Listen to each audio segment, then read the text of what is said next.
वाघाडीत प्रतिबंधित HTBT कापूस बियाण्यांवर छापा, 95,000चा साठा जप्त.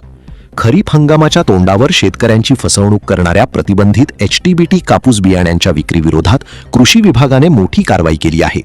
शिरपूर तालुक्यातील वाघाडी येथे छापा टाकून तब्बल 95,300 रुपयांचा बियाण्यांचा साठा जप्त करण्यात आला असून या प्रकरणी दोघांविरुद्ध गुन्हा दाखल करण्यात आला आहे.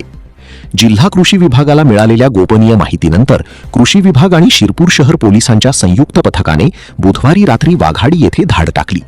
कारवाई दरम्यान धनराज रामदास पाटील यांच्या घराची तपासणी करण्यात आली. यावेळी मोठ्या प्रमाणात प्रतिबंधित HTBT कापूस बियाण्यांचा साठा आढळून आला.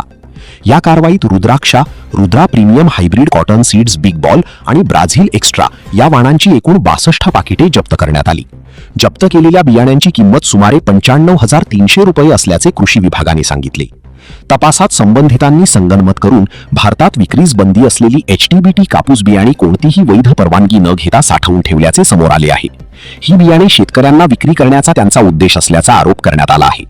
या प्रकरणी कृषी अधिकारी कार्यालयाचे कृषी अधिकारी विशाल लक्ष्मण मोते यांनी दिलेल्या फिर्यादीवरून धनराज रामदास पाटील आणि नरेंद्र बोरसे यांच्या विरुद्ध शिरपूर शहर पोलीस ठाण्यात गुन्हा दाखल करण्यात आला आहे.